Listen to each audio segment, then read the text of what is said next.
My name is Noni Williams. One thing that I've learned about myself is that when I am standing in front of people and speaking, sometimes I get a little nervous, and so I need a little help staying on track, which is why I have this tablet up here. It has my speech in it. So we are going to go ahead and get started. This is our intro slide. It says mentor, poet, mathematician. I'm reading it for those of you that may not have your glasses on, or if you do have them on, it's not doing enough. So if there are written things on here, I'm going to try and call them out for you so that we can all participate and not just rely on our eyes to read this. My name is Noni Williams. I go by Noni. It's July 2025, and I'm here now. All right. Okay, who is Noni? Hi. My name is Noni. My name is Noni Williams. I like Noni. I use they, she pronouns. I was born and raised in North Omaha, Nebraska, in City Sprouts Gardens, in all of the Boys and Girls Clubs of the Midlands, in UNO summer camps, in the Florence Library, any library really, especially if they had a $1 book sale going on, and in community. This is where I was raised. I'd like to start with telling you about, this may be a little hard to see with the light coming onto this right now, but this says okra harvest and, oh, intimate. It's like we're at a movie. This is all I've ever wanted. Okra harvest and growing community. For those of you, again, that can not see the slide, this is a picture in front of, there's at Mohall's, they have this circular mirror, and this is my mom in the middle. Hey, Nancy. And that's me taking a selfie. So imagine you're me, 8 years old. It's the summer between 4th and 5th grade. I didn't know that was gonna happen. You get ready to head up to the community garden to harvest okra with your siblings and your mom, who you thought was just really into community gardens. Later, you'll find out she was working and you were being voluntold. You're small enough to get brushing up against them much. This means fewer opportunities to get scratched by the little hairs coating the stems and bodies of the okra pods. You're looking forward to your mom telling you, "Good job, we can go home now." You know you're going to be sitting in a minivan with the doors open, sweating and picking mulch out of your socks while you wait for your mom to get done chopping it up with her people. The way she learned and laughed and listened and lent hands and time and led tells you this is how you show up for community. The way she is heard and held and respected tells you this is how community shows up for you. You learn you do not expect a community without ever being community in the ways that you can. You have to be in and of it. You learn that gardens don't just grow on their own, they need to be tended to. They need to be cared for. Also, I have a little sidebar. There's gonna be so many sidebars. We're gonna be fine with it. And I actually wrote this out. So sidebar, it's planned. Imagine you're you right now in this room listening to me talk about community gardens and wondering if I forgot that the topic today is mentor. I have not forgotten, and we will continue to make several winding turns down this scenic route. You weren't expecting this next slide. Homer's The Odyssey. Oh, did you know that the word mentor comes from the name Mentor, a character in Homer's Odyssey?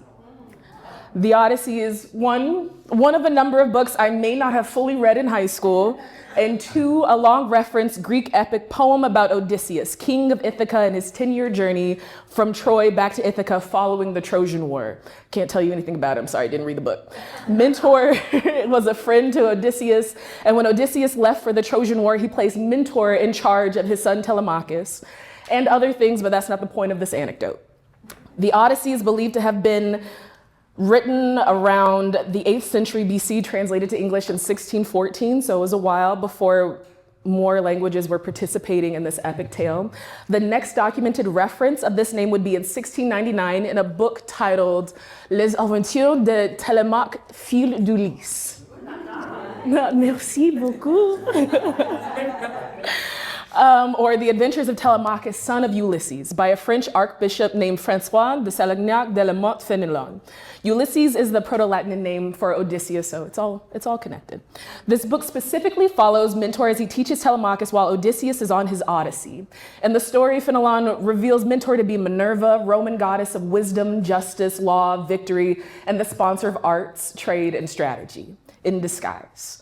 From here forward, we see the definition of a mentor forming in the mouths of those who are courageous in the pursuit and dissemination of communal knowledge, cementing in the shape of advisor, guide, teacher. And if you don't know what an epic poem is, it is a narrative poem full of heroic deeds, usually about myths, legends, or historical figures. So we just learned a little something today, yay. Oh, this is also hard to see. Lights down, please. House lights down in the front. I don't know who's in charge of that. Oh, thank you. All right. Thank you, Ange. This next segment is about learning to teach.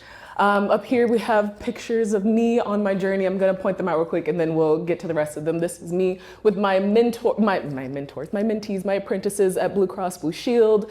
This is me with my first group of student poets through, at the time was Louder Than a Bomb with the Nebraska Writers Collective. And funnily enough, I mean, it's not funny in a way, but my mom is right here in the front of the picture because she's always there supporting me, one of my greatest mentors. Yeah, hi Nancy. This is me and my fellow 10 outstanding young Omahans in a picture after we won our awards. This is yet another example of me being voluntold at the first Lego League regional competition. I'm hosting the bouts where the robots are trying to compete in their activities, and we'll get into that as well. This is me speaking at the Nebraska Youth Poet Laureate ceremony where we're naming another Youth Poet Laureate after I had finished mentoring my Youth Poet Laureate.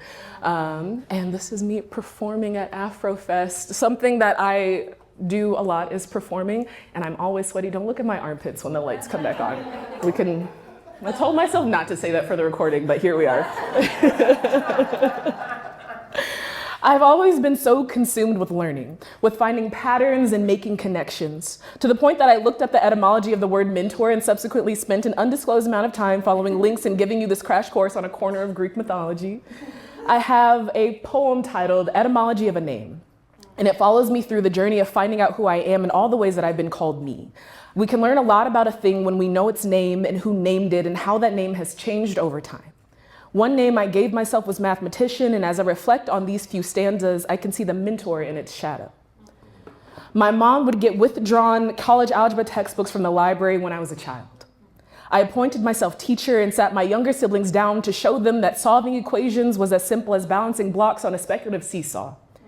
They were infants and that meant nothing to me. I wrote them ruthless report cards, grading them harshly in graphite, spelling out damn carefully because I knew there was a silent N.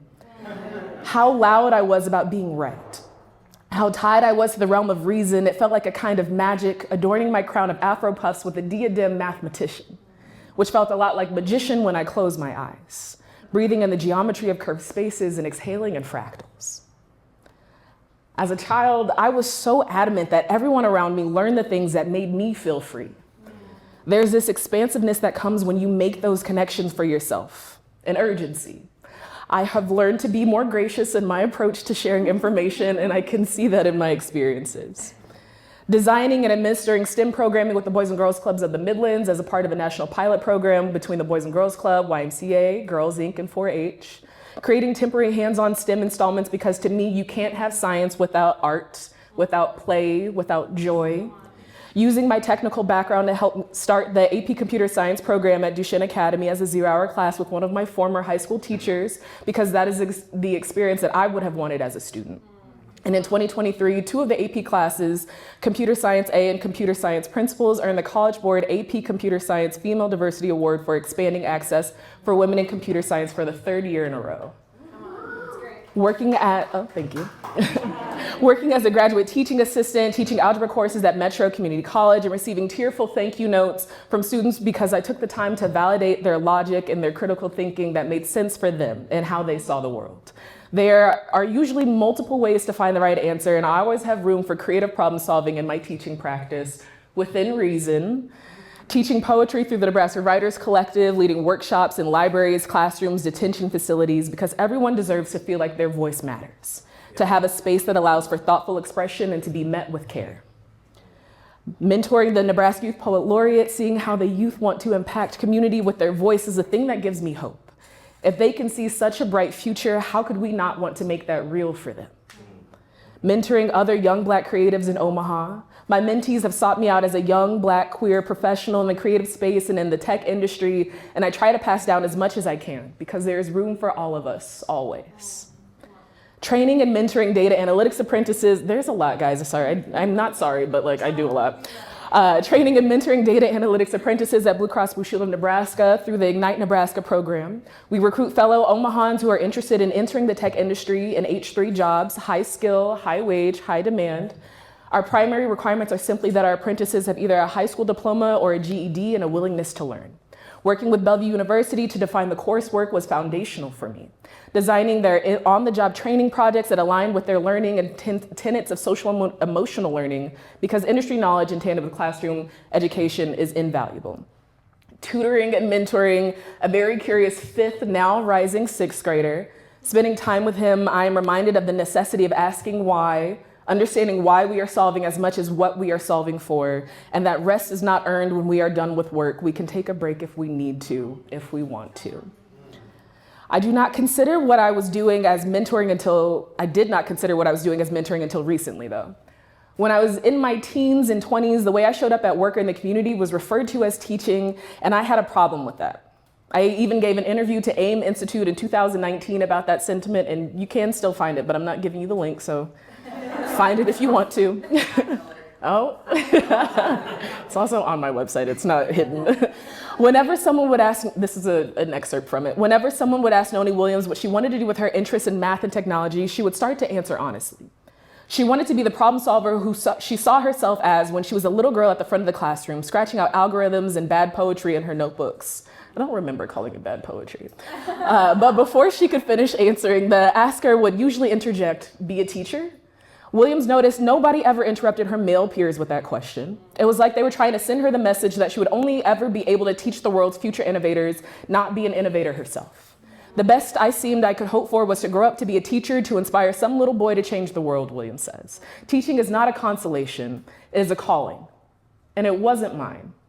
Her childhood notebooks were filled with mock-ups for inventions and algorithms for solutions to questions she did not yet have the capacity to communicate, not drawings of blackboards and rows of kids smiling at their desks. It's also because I don't know how to draw that. I've had 6 years to reflect on this, and I have a few follow-ups. One, while I do not identify as a woman or a girl, I present femme often, and the cultural norm of girls teaching instead of getting the technical job has always been apparent to me. Teaching is not truly valued in our society, so when I was called teacher by people who I did not feel valued my mind, my voice, I was put off. Teaching requires intention and is technical too. And my engagement was not as formal as a classroom environment all the time, so I did not want to misrepresent my actions and goals. And teaching does not preclude you from creating, from innovating and trying outside of an environment where you are imparting information, from learning. So that's what I learned about teaching. Now I'm talking about learning to fail. Lights, please. Thank you. All right. I'm really proud of this picture because you can see my leg muscle here. This slide says learning to fail. At the top, we have the Omaha Goats at our last home game this 15 season. We won. Me and my teammates, that's me with my protective goggles. I'm wearing contacts today, guys. This is me fencing, and this is me making art, and we're gonna talk about all of those experiences. Yes, you can turn the lights back on, thank you. It is important to learn because you are a person who exists in the universe. I'm saying it like a fact because I believe that to be true. More personal philosophy than field-tested clinical study. It is important to share what fuels your fire because that is where we find purpose and community. It is how we identify a way to be useful, and as you remember, you have to be community to have community. Are we in agreement thus far? Okay, cool. I wrote okay, cool in my notes, so I was hoping you would agree. I was gonna say it anyway. When was the last time you tried something new? In an environment where other people could see you trying? If you cannot find an answer readily available within you, I'm happy to tell you that you have been tasked with engaging more openly with your experience on this world. If you call yourself mentor, teacher, community member, and you find yourself in a position to ask folks to do new things, to try, it is crucial that you do not forget what it feels like to be in that position. It is vulnerable, and it is necessary for growth. I'm gonna skip a little bit because I want to get to time for questions at the end. In January 2024, I realized that I had gotten a little too used to participating in activities that I was confident I would receive positive feedback about, which you all are not all of you. For the video, yes, everyone's nodding. The only games, I would only play games that I was good at, exercises I was familiar with, go to events I had grown accustomed to the feel of, no surprises, no challenges. I felt stagnant in my personal growth. Like I didn't have much left to share with people relying on me. I'm like, I've given you all I have. I don't have anything new. I'm just repeating all the same stuff. So I must have seen a Facebook ad for Omaha Fencing Club not too long before this revelation, and I Googled Omaha Fencing Club and signed up for a 6-week course. I showed up on the first day ready to get equipment and start swinging around a sword, yelling on guard. You don't do that. The person who starts the bout does that. The first day was getting equipment and learning how to move, how to stand, how to advance, how to retreat, some basic rules. This should not have been a surprise because I guide people through new processes all the time. And the next few weeks, I would learn the cadence of ready, set, fence, or en garde, prête, allez, and be trusted with reffing some in-practice bouts. I would be accompanied by my mom and my best friend and my partner and my partner's mom and my partner's custom Fencing Bay t-shirt with my face on it to my first casual fencing tournament. This went nothing like how it went in my head. At one point, I was struggling to distinguish between sweat from tears inside my helmet, frustrated with my performance. A lesson I took from this experience was that I have to find a way to enjoy learning something new, even if I'm not the best at it right away. A very novel concept. I would then go on to join the Omaha Goats Rugby Club, learning more about how I learn. I remember the first time a drill was explained that I didn't understand right away, my eyes began to well, and I felt embarrassed, like everybody could tell that I didn't know what was happening, even though it was my first day. Of course you don't know what's happening.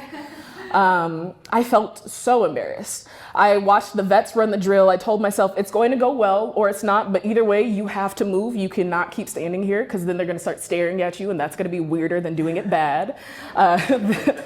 Some version of that became my mantra for the following weeks leading up to my first game. And the amount of times that I told my teammates, I learned a lot in the post-game sprawl, like where you all die a little bit on the sidelines, when the adrenaline wears off and you start feeling the game and all the cleat marks and bruises that you're gonna have, is immeasurable. I learned a lot about the rules of rugby in general, but also about being intentional in my communication, about being mindful in my movements, about being grateful to move, to play a sport with people who love having a good time, but also really want to win. One final experience I learned about failing that I would like to share with you is about a creative encounter that I imposed on myself, this painting experience down here. For Mother's Day, I decided that I wanted to try my hand at painting a fractal on a piece of canvas to give to my mom. There's this poem that I wrote about the Fibonacci sequence that refers to taking a walk with my mom in her neighborhood park. She picks up a pine cone and shouts, "Fibonacci." I had sent her a video counting the scales on the pine cone, showing that they're usually in some combination of the numbers from the Fibonacci sequence. And I wanted to paint something that alluded to this to give to her. I didn't think that this was gonna be that hard. I was like, it's squares. It's just squares. It's math, which I knew because like it's Fibonacci, but then there's math and like drawing all the things out and then painting it and figuring out like the logic of where I had to put the tape and when I had to put the tape and when I could pick it up. And so this is in Ange's studio and Ange coming over to check on how I'm doing every once in a while. And the amount of times that I said, oh wow, I hate this. Mommy, I will give it to you at some point. It does exist. It is in Ange's studio, and every time Ange comes back from their studio, they're like, when are you gonna give that to your mom? when I'm done with it. All of these things, learning to fail, it makes us better people. It helps us learn about ourselves, about how to be friends, community members, mentors. It helps us connect to the journeys that we're guiding each other through. The knowledge shared is really just a vehicle for lessons on how to be more attuned to ourselves and how we want to exist in the world. Mentoring makes us better, helps us become, helps us grow. It's a great segue because now we're talking about proper soil conditions. All right, don't scan this yet. I saw a phone come up. That was so aggressive, I'm so sorry. As plants, you all are familiar, you are the plants, I'm telling you, little plant people. As plants, you all are familiar with needing the proper environment to grow. We don't always just grow where we're planted. Sometimes, a lot of the time, we need to find the ideal soil conditions, the right amount of sun, the right frequency of water, nutrients, the right care. It can take time to find a space and people that fulfill a portion of those needs given our various intersections and the ways in which we'd like to grow. To that end, I wanted you all to be the first to hear about Expansive Tech, a community for gender expansive folks in tech in Omaha that I am starting.